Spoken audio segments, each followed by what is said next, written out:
Dime qué son los secretos de tu alma.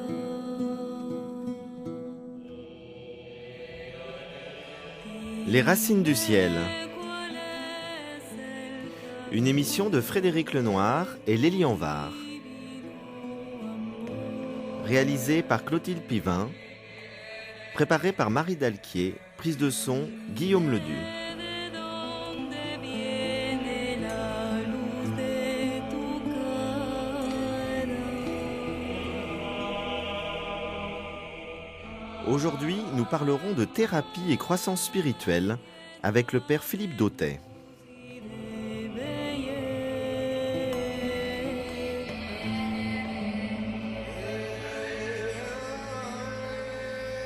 Bonjour Frédéric Lenoir, bonjour Philippe Dautet. Bonjour.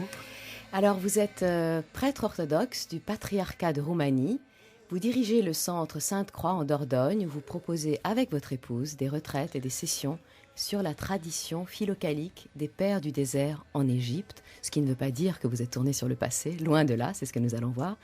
Et vous venez de publier « Si tu veux entrer dans la vie, thérapie et croissance spirituelle » aux éditions Nouvelle Cité.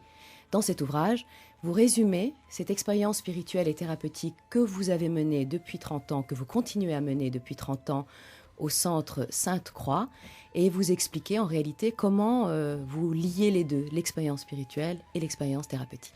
Bonjour Lélie, bonjour père Philippe. Bonjour. Effectivement, je vous connais depuis assez longtemps puisque j'avais eu l'occasion de venir il y a une quinzaine d'années au centre Sainte-Croix pour dialoguer avec Annick de Souzenel. C'est à cette occasion que nous avons fait connaissance et j'aimerais que vous nous disiez un petit mot déjà avant de partir sur le thème de la guérison, qui est le thème de votre dernier livre, un petit mot de ce centre, parce que je crois qu'un certain nombre d'auditeurs peuvent être intéressés. C'est un centre assez unique dans lequel il y a à la fois un travail justement thérapeutique et spirituel, enraciné dans un christianisme de tradition orthodoxe. Donc, une petite présentation du centre, de ce que vous y faites. Voilà, donc ce centre existe depuis 30 ans et nous sommes sur un axe anthropologique. Ce qui nous intéresse, c'est l'être humain avant tout, parce que c'est à partir de l'être humain que tout s'ouvre, et d'abord le relationnel avec l'autre, avec le monde, mais aussi avec la transcendance. Ensuite, nous proposons effectivement des sessions d'accompagnement thérapeutique, mais toujours dans une perspective spirituelle. Donc ça veut dire que nous essayons d'articuler la dimension thérapeutique qui est le traitement de sa propre histoire et de l'histoire des personnes avec ce qu'elles vont en faire dans un devenir et comment elles peuvent trouver un épanouissement personnel à partir même de la connaissance d'elles-mêmes, qu'elles peuvent contacter par le fait de visiter leur propre histoire. Donc, effectivement, nous traitons ce que j'ai exprimé dans ce livre ici, c'est-à-dire l'articulation entre la dimension thérapeutique et la dimension initiatique, la dimension thérapeutique et la dimension de la croissance spirituelle. Et puis, d'autre part aussi, nous avons des intervenants depuis très longtemps, comme Annick de Souzenel, sur l'anthropologie judéo-chrétienne, parce que je trouve qu'elle donne des éléments tout à fait essentiels aujourd'hui. Ensuite, Bertrand Vergely. Et puis aussi, nous sommes en dialogue avec tous les grands mouvements de ce monde et de cette réalité d'aujourd'hui, c'est-à-dire dialogue avec les sciences, donc les sciences astrophysiques, physique quantique, etc. Dialogue avec l'économie, dialogue spiritualité santé, spiritualité éducation, spiritualité écologie, pour être en interférence avec les réalités d'aujourd'hui, parce que c'est dans l'aujourd'hui que tout se joue. Alors pour tous ceux que ça intéresse, donc je renvoie au site internet www.centresaintecroix.net. Voilà, on retrouvera ces informations sur Internet. Bon, donc, autrement dit, ça s'adresse essentiellement à des gens qui ont la foi. C'est-à-dire que, vu que la dimension spirituelle est chrétienne, c'est surtout des gens qui sont croyants. Et j'allais dire, ça, c'est la même chose pour votre livre. Ce livre, donc, si tu veux entrer dans la vie, Thérapie, croissance spirituelle, qui vient de sortir chez Nouvelle Cité, je le dis clairement, parce que des gens qui n'auraient pas la foi chrétienne seraient un peu déstabilisés. On est devant vraiment un regard qui s'adresse aux croyants avant tout. Oui, mais en même temps, nous accueillons certainement des chrétiens, mais aussi des non-chrétiens, des gens aussi qui ont eu une grande expérience dans le bouddhisme ou dans l'hindouisme, mais qui ont au fond d'eux-mêmes une culture chrétienne et qui sont réinterrogés par une tradition de l'expérience. C'est-à-dire ils sont partis ailleurs parce que ils voyaient la tradition chrétienne comme un moralisme ou un juridisme et que ça, ils ne pouvaient pas du tout adhérer, mais retrouvant pour nous avec les racines de la chrétienté une tradition de l'expérience. Alors nous voyons beaucoup de personnes, des moines même, bouddhistes qui viennent chez nous, et nous avons un fameux voisin qui s'appelle Thich Nhat Hanh, qui est à 7 km de chez nous. Oui, le et nous village avons des des moines et pruniers. des moniales avec qui je suis très en relation, ainsi que des moines et moniales aussi bouddhistes tibétains, par exemple, qui viennent parce que ça les intéresse de voir quel est l'angle d'approche mystique chrétien. Et donc, de ce point de vue, nous accueillons des chrétiens, mais pas que, et des personnes auxquelles ce langage peut parler. Et c'est vrai que c'est un des caractères de l'orthodoxie, d'avoir su conserver, je dirais, ce qui n'a pas toujours été le cas dans le catholicisme, Ça. d'avoir su conserver une tradition spirituelle très vivante, Voilà, initiatique, on pourrait dire, tout à fait. qui tienne compte de l'homme dans toutes ses dimensions. Et il y a également, donc, lorsque vous proposez des sessions, etc., il y a toujours aussi une dimension religieuse qui est présente à travers des offices. Les gens peuvent participer ou non à cette vie spirituelle de votre petite communauté. Voilà, exactement. Donc, nous avons une très belle église fresquée avec 130 mètres carrés de fresques. Ouais, Et très donc, belle. là, il y a une proposition de participer aux offices le matin et le soir, mais c'est tout à fait libre. Et en général, les gens viennent en premier lieu par curiosité, et puis ils peuvent s'associer à notre prière s'ils le veulent. Alors, pour en venir au thème d'aujourd'hui, pour parler de thérapie et croissance spirituelle, je voudrais que vous me disiez un petit mot déjà du fondement anthropologique sur lequel vous appuyez. C'est-à-dire, au fond, qu'est-ce que l'être humain pour vous? Puisque la guérison va partir d'une certaine conception de l'être humain. Oui, je crois que la conception de l'être humain est toujours en présupposé chez tout thérapeute. Et donc, il est plus clair et plus honnête d'exprimer son anthropologie pour situer sa vision de l'être humain. Donc, moi je crois, et évidemment, je travaille avec Annick de Souzenel depuis 30 ans, donc j'aime revenir aux racines hébraïques, parce qu'il y a ici une difficulté, c'est que la tradition chrétienne qui a un enracinement juif, donc sémite, de tradition sémite, a été acculturée dans le monde grec. Et donc, par là, l'anthropologie a transité d'une anthropologie sémite à une anthropologie grecque, ou été retraduite. Et il y a une problématique, c'est que la vision n'est pas exactement la même. Là où l'anthropologie juive est une anthropologie unitive, qui ne voit pas un corps ou une âme ou un esprit, mais qui voit quelqu'un, et donc qui a une conscience de l'unité de la personne, à tel point qu'on pourrait dire qu'un juif n'a jamais vu un corps. On pourrait se dire, mais comment, moi j'ai vu ce qu'est un corps. Non, un juif n'a jamais vu un corps, parce qu'on ne voit jamais un corps. On voit quelqu'un qui est corps, et qui s'exprime dans son corps, qui est âme et qui est esprit. Donc, il y a cette conscience de l'unité de la personne qui certainement peut s'exprimer à travers la dimension somatique, la dimension psychique et la dimension spirituelle. Et dans la tradition donc grecque, dans l'héritage platonicien, il y a un dualisme où on considère le corps comme le tombeau de l'âme, ou en tout cas comme une prison de laquelle il faut sortir, et l'âme comme étant immortelle, bonne, etc. Et donc, ce n'est pas la vision des pères de l'Église et ce n'est pas la base anthropologique qui est cohérente avec la Bible. Donc, je voudrais revenir à cette anthropologie. Et alors, maintenant, il faut préciser l'anthropologie chrétienne de ce point de vue sémite. Pour l'être sémite, l'être humain est bassar et nefesh.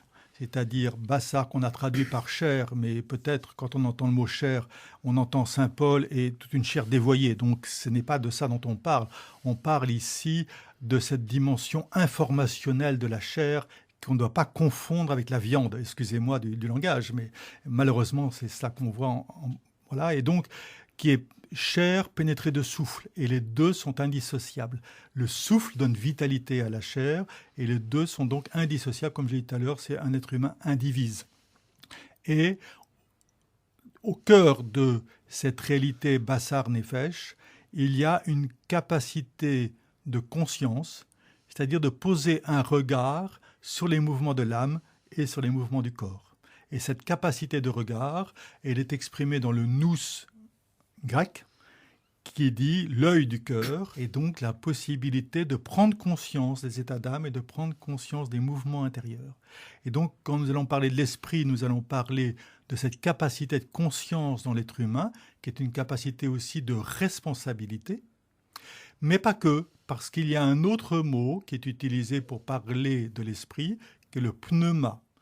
En ce sens, être spirituel, c'est entrer pleinement dans la vie, d'où le titre de mon livre. Être spirituel, c'est être pneumatisé, c'est-à-dire insufflé, c'est-à-dire dynamisé, vivifié, et donc entraîné vers un plus de vie. Et l'être humain est un être en devenir qui est appelé à devenir pleinement vivant, donc pneumatisé. Et dans ce sens, nous sommes tous concernés, religieux, non religieux, croyants, non croyants. Chaque être humain est concerné par la spiritualité, par le fait qu'il est un être conscient, et chaque être humain est appelé à aller vers plus de vie. Et donc, c'est l'ouverture sur la plénitude de vie qu'est la spiritualité. Si jamais la spiritualité a indiqué quelque chose de contraire, alors elle est contraire à sa propre étymologie.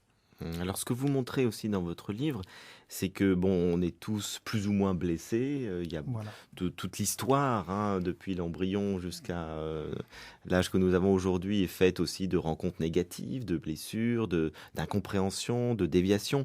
Vous expliquez les distinctions entre ce qu'on appelle la faute, le péché, le mal, etc. Et vous montrez que la guérison passe essentiellement par une dynamique relationnelle. Voilà. Si je regarde les évangiles, je ne vois nulle part que le Christ soit venu instituer une nouvelle religion.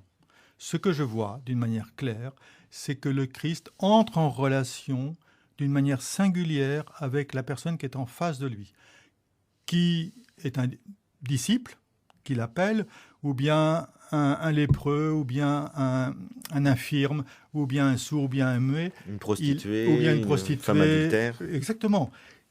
Il investit totalement son aide dans la relation. Et il reconnaît pleinement la personne qui est en face de lui. Et déjà, la guérison peut, je dirais, commencer à fleurir parce que la personne se sent reconnue, accueillie, acceptée. Et donc, c'est la puissance de la relation qui est certainement un facteur de guérison essentiel. Et je voudrais dire ici, parce qu'aujourd'hui, les sciences s'intéressent à l'interrelation. Vous savez, on est entré dans l'objectivation du monde, la chosification, puis la marchandisation du monde. Mais maintenant, on s'aperçoit qu'on est passé à côté de la vie. Parce que la vie, elle est interrelation. Elle est ce qui circule entre les êtres ou circule entre les choses. Et donc, on met ici en valeur l'interrelation. Eh bien, de ce point de vue, c'est ce que j'indique dans le livre, quand on voit du point de vue scientifique qu'on peut mettre deux éléments en présence qui sont par exemple l'hydrogène et l'oxygène, eh bien, si on les combine de telle manière avec deux hydrogènes et un oxygène, ça fait émerger l'eau qui est facteur de vie et émerger des qualités ou émerger des ressources qui n'existaient pas ni dans H2 ni dans O2. Et dans l'interrelation entre deux personnes humaines, on fait émerger ce qui est au-delà et en même temps intime à chacun et révéler des qualités qui ne s'exprimaient pas ni dans l'un ni dans l'autre. Donc dans la relation, il y a plus que l'un et plus que l'autre. C'est ça la dimension de la vie et de la vitalisation et de la pneumatisation. Oui, mais alors quand vous parlez de thérapie, à qui ça s'adresse vraiment? C'est-à-dire de quoi sommes-nous malades? Quelle est la maladie? Quelle est la maladie plus particulièrement que vous visez par ce terme de guérison ou de thérapie? Parce que est-ce que ça veut dire ça concerne tout le monde? Vous dites l'interrelation, etc. Oui, mais ça concerne des gens qui seraient intéressés, Oui. qui voudraient, qui sont déjà plus malades d'une certaine façon, puisqu'ils ont fait une démarche vers l'autre ou vers une amélioration, vers la vie, comme vous dites, etc. Mais voilà, je voudrais savoir d'abord quelle est la maladie qu'il faut traiter et est-ce qu'on peut traiter des gens qui sont vraiment malades, qui n'ont même pas fait la première démarche de se dire peut-être que finalement il faut que j'entre dans une conscience ou que je sorte d'une situation. Vous voyez là. Oui, tout à fait, j'entends la question et il y a plusieurs degrés. Il y a des personnes qui vont se mettre en mouvement parce que ils sont en souffrance, dans un malaise intérieur, parce qu'ils vont reconnaître ce malaise. C'est clair qu'il n'y a pas de mouvement thérapeutique sans le fait d'une demande et sans le fait d'un désir. Donc sans le fait de la reconnaissance d'une difficulté, d'un malaise et d'une souffrance intérieure. Ça, c'est un premier degré. Il y a un deuxième degré où pour certaines personnes, la vie circule, ils sont insérés socialement, professionnellement, etc. Mais ils viennent aussi dans les chemins de guérison parce qu'ils ont besoin de trouver du sens et d'approfondir la dynamique relationnelle avec eux-mêmes et avec les autres et de purifier, je dirais, tous les mécanismes de défense et les stratégies de protection qu'ils ont mis en place à leur insu. Et donc, beaucoup de personnes ont fait 10-15 ans de chemin thérapeutique et viennent à Sainte-Croix parce qu'ils veulent prolonger leur cursus, ou je dirais plutôt tout le travail thérapeutique qu'ils ont accompli, par l'épanouissement dans une dimension spirituelle, c'est-à-dire pour aller vers plus de vie. C'est ce que j'allais dire aussi, juste une petite incise, c'est que la relation, c'est à la fois la relation avec les autres, mais c'est aussi la relation avec le Christ, avec Dieu, avec la transcendance, pour ceux qui ont la foi, qui peut être source de guérison. Exactement. Dans les deux dimensions. En fait, je dirais, c'est la relation avec l'être, c'est-à-dire l'ouverture à l'intime de soi-même, parce que je crois qu'il faut dire ici une chose, c'est que aller vers Dieu ou aller vers soi, c'est exactement la même chose. Ce n'est pas opposé. Ce n'est pas aller vers Dieu au déni de soi-même ou, comme selon la formule qu'on a entendue en Occident ici, en s'oubliant soi-même. Non, aller vers Dieu, c'est aller vers soi, parce que Dieu est plus intime à nous-mêmes que nous-mêmes, comme le disait saint Augustin. Et donc, c'est ce prolongement-là, c'est guérir d'une schise, guérir d'une rupture avec l'intime de soi-même et la transcendance qui s'exprime en soi.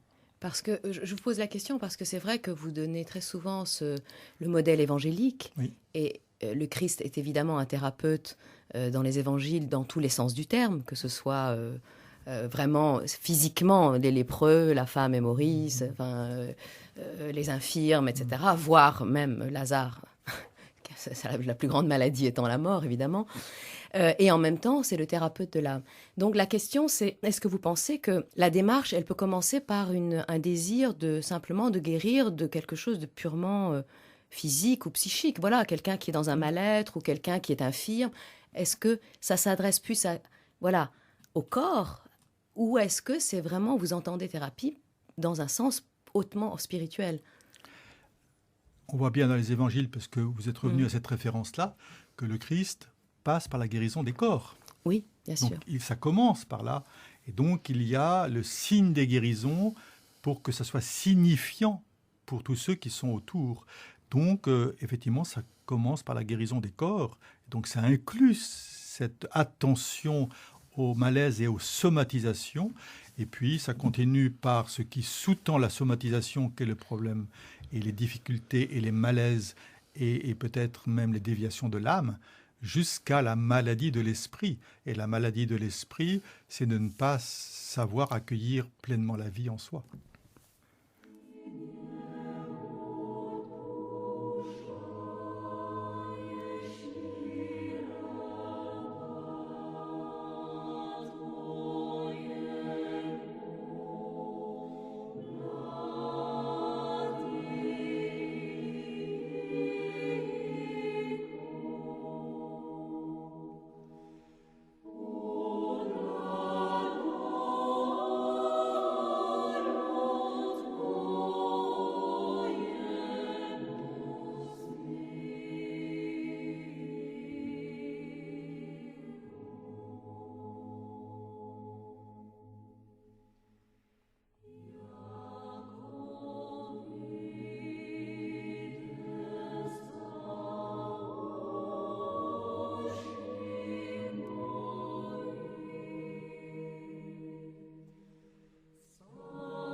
Des frères se rendirent chez Abba Antoine et lui dirent « Dis-nous une parole, comment être sauvé ?»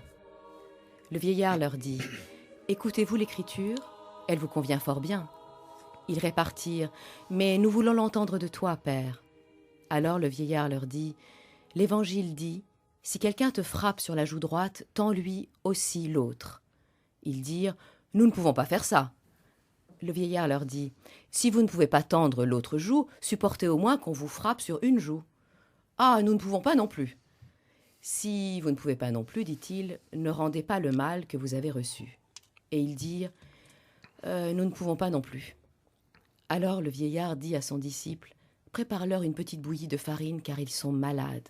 Si vous ne pouvez pas ceci et vous ne voulez pas cela, que puis-je faire pour vous? Vous avez besoin de prière. » Alors vous citez beaucoup, Père Philippe, les pères du désert. Alors en quoi est-ce que les pères du désert sont actuels?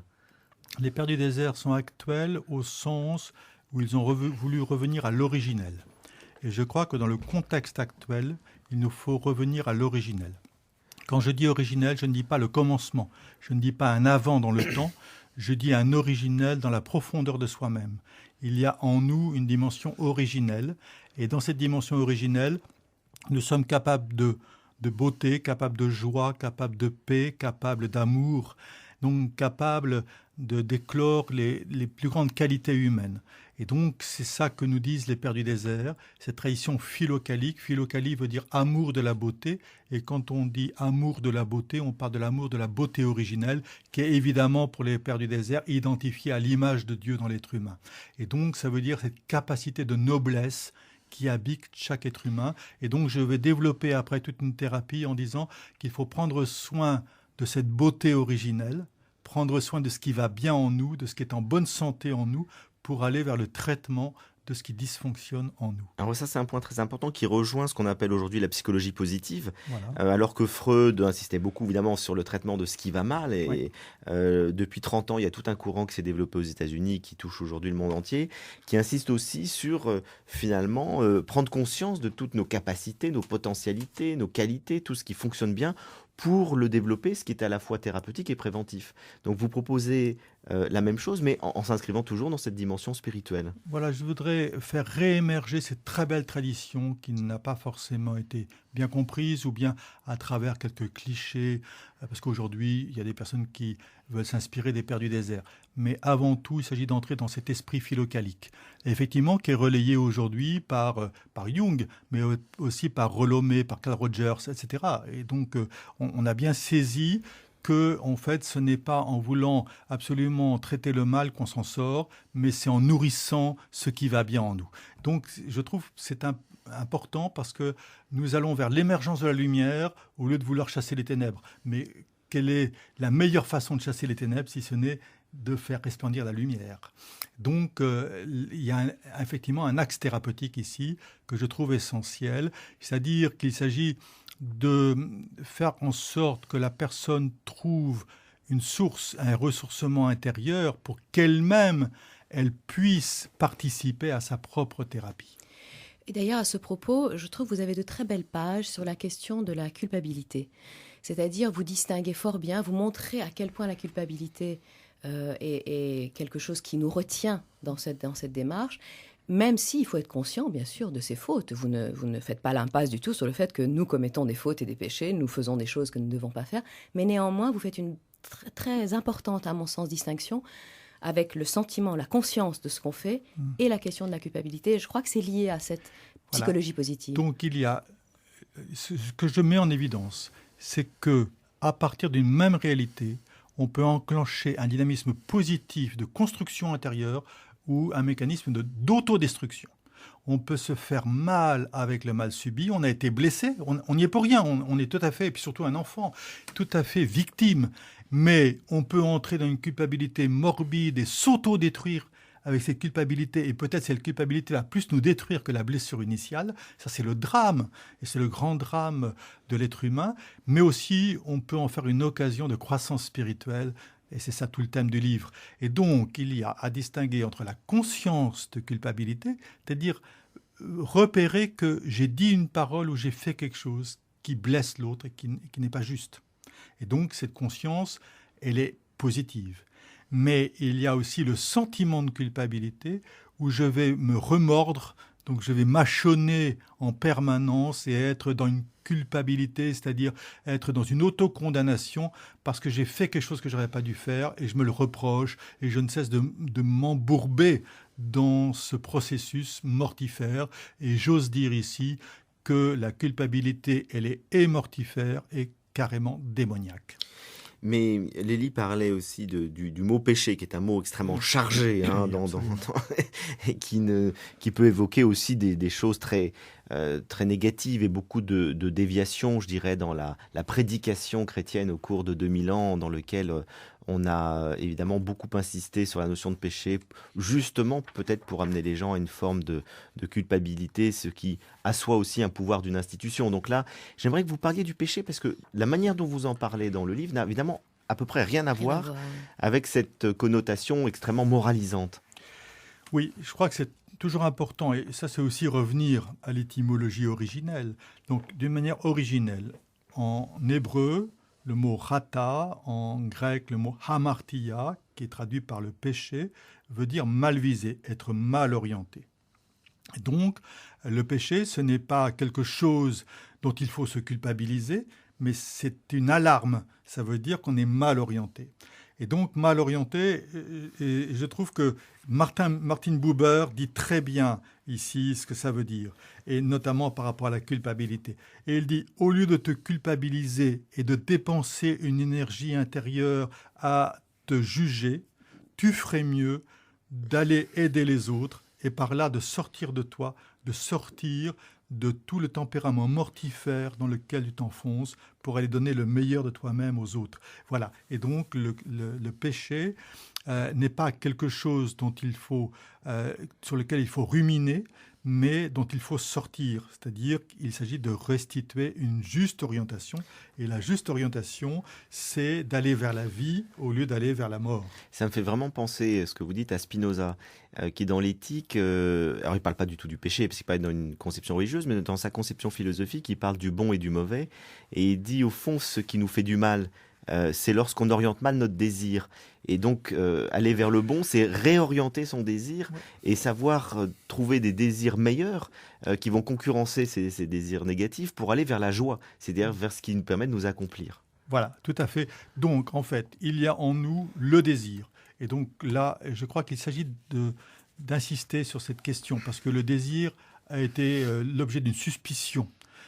Je crois qu'il s'agit de nourrir le désir et même d'épanouir le désir, mais qui est un désir d'être, qui est un désir de plénitude, qui est un désir de transcendance, et que le péché s'applique exactement là. Le problème n'est pas dans le désir, il est dans l'orientation du désir, c'est-à-dire un désir qui va s'orienter vers des finalités qui sont soit très réductrices, soit mortifères. Oui, qui nous rabaissent ou qui nous détruisent. Et donc, le désir est bon, à condition qu'il soit orienté vers sa juste destination, c'est-à-dire vers l'être et non pas vers l'avoir, comme nous le voyons dans le monde actuel. Oui, et d'ailleurs, vous avez effectivement de très belles pages sur le désir que vous associez d'ailleurs à la question de la prière, c'est-à-dire vous montrez comment finalement le suprême désir, qui est un élan vers la transcendance, se manifeste dans la prière, même si, dans un premier temps, la prière est un travail un peu difficile, mais ça entretient en même temps cet élan de vie qu'il y a en soi. Est-ce que vous pouvez développer, ce que vous développez dans le livre d'ailleurs, cette idée de pourquoi la prière est si importante, parce que en tant qu'elle nourrit notre désir de vie? Parce qu'elle est le vecteur de l'aspiration à être.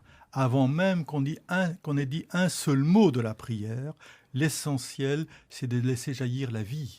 Et la vie, quand elle jaillit et qu'on se laisse entraîner par ce mouvement de vie, elle devient louange, elle devient vénération, elle devient prière.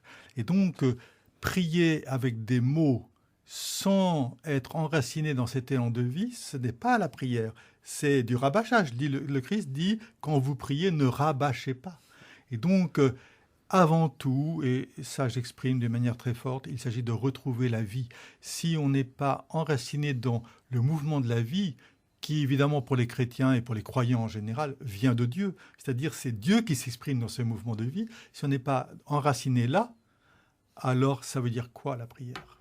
Pour vous, elle est thérapeutique. Elle a une fonction thérapeutique puisqu'elle développe aussi la vigilance au quotidien. C'est pas juste un moment, la prière. Non. C'est pas on s'assoit, on fait une prière. Non. C'est vraiment un état de vigilance permanente à ce que nous sommes, ce qu'est le monde et ce qu'est l'invisible. La prière, c'est et un moment de ressourcement, une demi-heure sur un petit banc ou une demi-heure pour un temps de prière, et le fait de déployer ce dynamisme de vie dans la journée. Et donc, la vigilance et la prière sont complètement complémentaires. C'est ce que rappelle le Christ tout le temps, veiller et prier. Alors, je vous ai apporté juste un extrait très peu connu des frères Karamazov de Dostoïevski qui reprend un peu cette idée, qui la relie à la question de l'amour dont j'espère nous allons parler après. C'est en fait presque à la fin de l'enseignement, des entretiens avec le Starets Zosim, justement, qui est ce moine orthodoxe et le maître spirituel d'Alyosha Karamazov, le héros parmi les 3 frères, en fait, le héros spirituel. Voici donc ce qu'il dit. « C'est pour la collectivité que tu travailles, pour l'avenir que tu agis. Ne cherche jamais de récompense, car tu en as déjà une grande sur cette terre, ta joie spirituelle, que seul le juste a en partage. Ne crains ni les grands ni les puissants, mais sois sage et toujours digne. Observe la mesure, connais les termes, instruis-toi à ce sujet. Retiré dans la solitude, prie. Prosterne-toi avec amour et baise la terre. Aime inlassablement, insatiablement, tous et tout. Recherche cette extase et cette exaltation. Arrose la terre de larmes d'allégresse. Aime ces larmes. Ne rougis pas de cette extase, chéris-la, car c'est un grand don de Dieu, accordé seulement aux élus. » La prière, c'est l'amour. Et l'amour, c'est la prière. Et les élus, c'est tout le monde. Et les élus, c'est tout le monde. Tous ceux qui le veulent. Tous ceux qui le veulent. Parce que quand on dit qu'il y a beaucoup d'appelés, ou tous sont appelés, et peu d'élus, ça ne signifie pas que Dieu fait le tri. Ça signifie ici que l'appel est adressé à tous, mais tous ne répondent pas à l'appel. Il y a le mouvement de notre liberté.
Vous êtes sur France Culture dans l'émission Les Racines du Ciel. Nous recevons aujourd'hui le père Philippe Dautet pour parler de thérapie et croissance spirituelle à l'occasion de la publication de son dernier livre, Si tu veux entrer dans la vie, aux éditions Nouvelle Cité, un livre qui vient de sortir.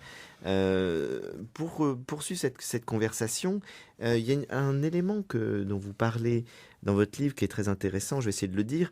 Vous parlez du processus de désidentification. Expliquez-nous de quoi il s'agit. La question, c'est de distinguer la personne des paroles et des actes. De ne pas réduire la personne à d'abord ce qu'on envoie, même je dirais à son CV, ou à ce qu'on nous a dit de cette personne. Parce qu'à ce moment-là, ce regard réducteur enferme la personne dans un a priori et dans un aspect d'elle-même. Et donc, il s'agit de restituer l'entièreté et l'intégrité de cette personne en ne s'arrêtant pas à ce qu'on dit ou à ce qu'on peut voir d'elle, mais en regardant plus profond.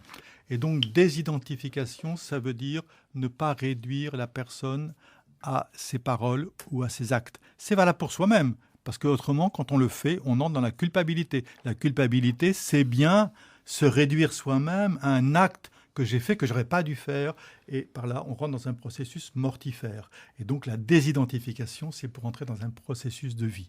Ça ouvre après sur une autre dimension, c'est le fait que l'être en nous ne peut pas être réduit à ce qu'on fait vivre de l'être en nous. L'être est beaucoup plus que ce qu'on manifeste de lui. Et donc, ça veut dire aussi, c'est toute l'ouverture sur la dimension du « je suis ». Donc, désidentification, par exemple, saint Isaac le Syrien dit « Ne déteste pas ton frère, mais les passions qui lui font la guerre ». C'est-à-dire, ton ennemi, c'est pas ton frère, c'est le fait qu'il est emporté par une idéologie, qu'il est emporté par des passions, par la colère, par la révolte, etc. Et il s'agit de condamner la révolte, il s'agit de condamner le mal, d'être intraitable dans la condamnation du mal et condamnation de l'offense pour mieux restituer la personne.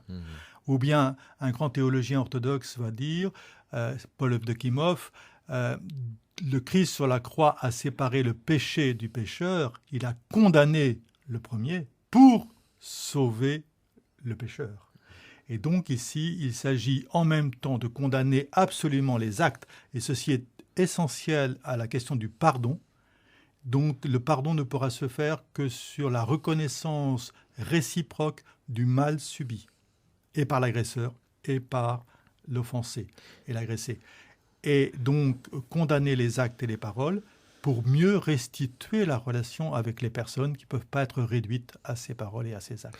Est-ce que ce que vous dites sur la désidentification, ça peut rejoindre ce que dit Lorient par rapport au fait qu'on s'identifie à notre moi, c'est-à-dire à notre ego, et qu'on oublie le soi profond de nature divine? Complètement. C'est la même idée. C'est la même idée. C'est la même idée, à savoir que si on veut atteindre le soi, atteindre l'être, il s'agit de décrisper les relations avec le moi existentiel, c'est-à-dire qui est conditionné par les réalités extérieures, comme un enfant, et chacun de nous avons été conditionnés, formatés par la culture extérieure. Eh bien, cette culture-là peut être une entrave sur le chemin du soi et le chemin de l'être. Alors, on va parler de la question du pardon qui est centrale dans votre livre. D'abord, une petite question qui me trotte un peu en tête depuis l'émission qu'on a fait avec Lita Basset, qui est une théologienne protestante juste au début de l'été. Et il y avait toute une discussion que nous avons eue avec Lélie Anvar sur la question de la haine, puisqu'elle traduisait un certain passage des évangiles où Jésus semble dire qu'il faut haïr, je ne sais plus exactement, il faut haïr ses parents, sa famille, ceux qui peuvent nous empêcher de le suivre et d'aller jusqu'au bout du chemin spirituel. Et Lélie a bondi en disant mais c'est pas possible que le Christ prône la haine. Et Lita Basset disait c'est le mot grec que l'on trouve. Alors là, il y a eu effectivement même des auditeurs qui nous ont écrit en disant mais c'est quand même très choquant. C'est choquant, il y a une confusion terrible. Parce que ce mot haine, il est en grec la référence au fait de l'oiseau qui chasse les petits du nid. Mais il ne chasse pas les petits du nid pour qu'ils meurent, il chasse les petits du nid pour qu'ils vivent. C'est-à-dire une fois qu'ils sont arrivés à maturité. Et voilà, une fois qu'ils sont arrivés à maturité, il faut qu'ils s'envolent pour acquérir leur autonomie. Donc c'est toute la question je pourrais reprendre les paroles évangéliques. Il est dit, tu quitteras ton père et ta mère et tu honoreras ton père et ta mère. Ça veut dire, pour honorer, il s'agit de quitter. De quitter quoi? La relation fusionnelle, de dépendance.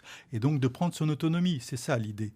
Et de prendre son autonomie, ça veut dire de mûrir, de grandir pour une juste relation. C'est-à-dire passer de la relation de fils ou fille de mes parents à une relation de personne à personne, qui est une relation constructive, où je peux m'assumer pleinement, non pas comme fils de mes parents et comme fils des projections de mes parents, mais comme un être à part entière en face de mes parents. Et donc, le Christ appelle ici un mûrissement et non pas à haïr, qui évidemment est tout à fait contradictoire avec l'amour. Donc Lélie Anvar est rassurée. Je suis ravie même. Alors le pardon, donc élément essentiel, parce que quand il y a blessure, bien souvent il y a quelqu'un qui peut être derrière la blessure. Oui. Et donc vous expliquez l'importance de pouvoir dépasser cette colère, ce ressentiment qu'on peut avoir. Mais expliquez-nous comment le faire, parce que c'est toute la difficulté, c'est on se dit oui, pardonnez, mais comment? D'abord, je voudrais dire que le pardon n'est pas psychologiquement possible. On a toutes les raisons d'en vouloir à celui qui nous a fait mal. Donc ce n'est pas psychologiquement. Ça veut dire qu'il faut monter d'un cran et ouvrir sur une autre dimension. Et donc, dans mon exposé, je passe par la nécessité d'une métanoïa. C'est-à-dire, métanoïa qui a été traduit malheureusement par un mot qui est complètement galvaudé, qui est le repentir. Mais repentir, ça a une connotation un peu du mea culpa, alors que la métanoïa originelle, le mot grec, veut dire ici changer de regard, changer d'état d'esprit. Ça veut dire changer de regard sur la réalité de ce qu'on a vécu. Et donc, ce n'est possible ici le pardon évangélique. J'entends pas le pardon cliché où on se pardonne comme ça pour éviter les conflits, parce qu'effectivement, le pardon pourrait être un évitement, si c'est du point de vue psychologique.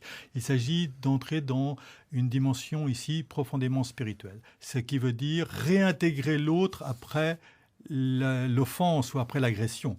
Donc, ce qui est d'un autre teneur. Et donc, c'est un chemin vers l'unité intérieure et un chemin vers l'unité avec l'autre, de réconciliation s'il est possible. Voilà. Et donc, ce que je propose, c'est qu'effectivement, il s'agit d'abord de s'accepter soi-même. Parce que comment accepter l'autre si on ne s'accepte pas soi-même? Il est bien dit, tu aimeras ton prochain comme toi-même. Ensuite, eh bien, la question du pardon, ça passe par la question de la désidentification, c'est-à-dire de voir que l'autre est sous l'emprise des passions qui lui font dire ou qui lui font faire des choses qu'il ne veut pas dire ou qu'il ne veut pas faire. Et donc, ça demande cette élévation de l'âme pour ensuite entrer dans un désir de retrouver la relation avec l'être et donc d'amener cet être à un changement intérieur d'une manière positive.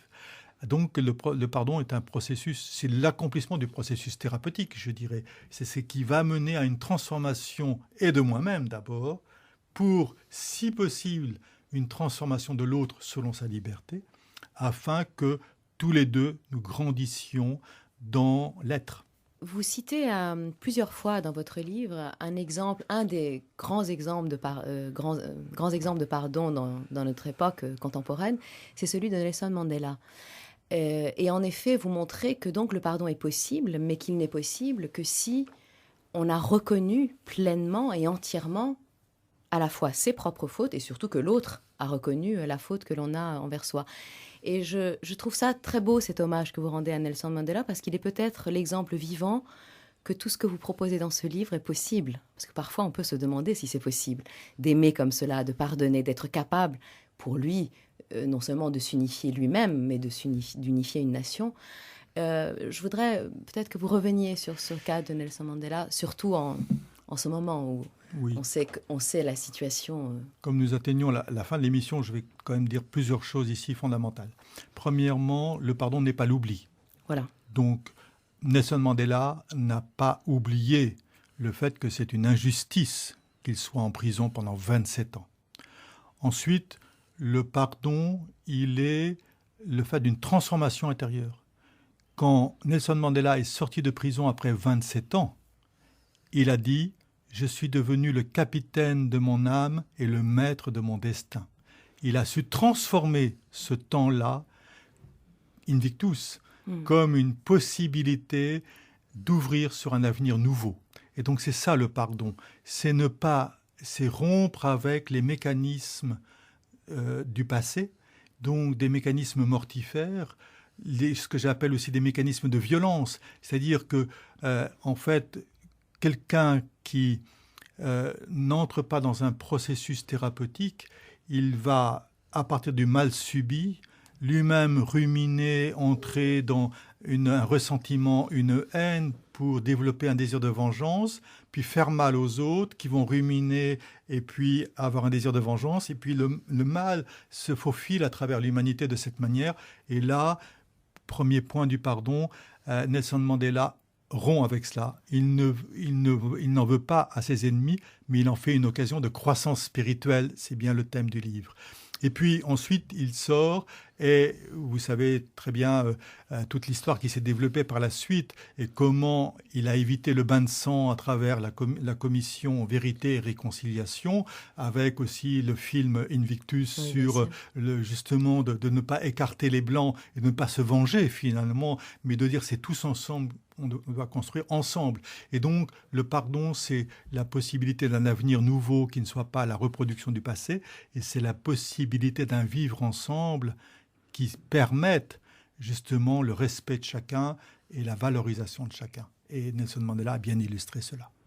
Et on voit aussi à quel point le travail individuel est indispensable pour ensuite entrer dans un travail collectif, politique en l'occurrence, mais ça peut être aussi... Ça, vous en parlez aussi, c'est-à-dire qu'on n'est pas tout seul. Vous avez parlé de l'interrelation dans le monde. On ne peut pas changer le monde si on ne sait pas changer soi-même, et on ne peut pas se changer soi-même si on n'entre pas en relation avec le monde. C'est tout à fait la parole de Gandhi qui dit « Sois le changement que tu veux voir advenir dans le monde ». Donc ça commence par soi-même. Et je crois qu'aujourd'hui, au niveau politique, c'est bien la question. C'est-à-dire on déplace les problèmes, on ne résout rien. C'est bien le problème. C'est bien le problème, c'est-à-dire qu'on évite justement la remise en question personnelle et le fait de s'ouvrir sur une dynamique de vie. Et donc on continue des processus qui sont des processus qui vont dans l'impasse. Et donc, c'est un appel solennel aujourd'hui à ce que chacun entre dans une profondeur pour ouvrir sur la vie, sur l'autre et sur un vivre ensemble qui soit joyeux. C'est possible. Est-ce qu'on pourrait dire que la guérison, on pourrait la définir comme une réconciliation avec soi-même, avec les autres, avec le monde ? Je crois, Frédéric Lenoir, vous avez tout compris. J'essaye. Oui, je crois qu'on peut donc... dire ça. Tout à fait. Alors, je voudrais bien dire ici que le pardon est une chose, la réconciliation est autre chose. Le pardon m'appartient totalement, parce que c'est une démarche qui m'appartient dans ma liberté, mais la réconciliation dépend de la disposition de l'autre, et ça, je n'y peux rien.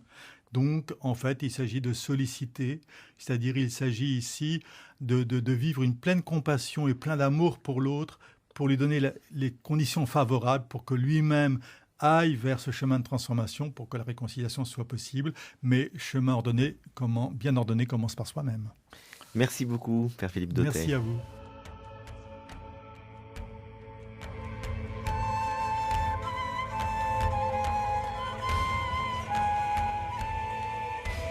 C'était Les Racines du Ciel, une émission de Frédéric Lenoir et Lélie Anvar.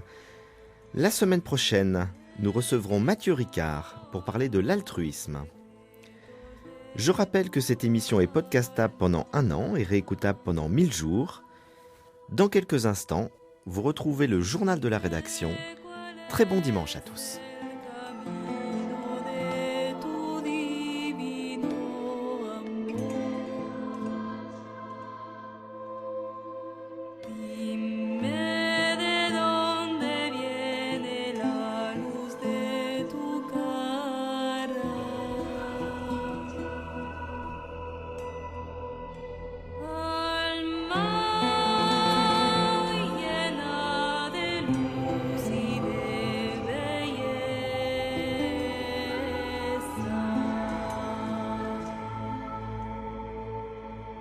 Oh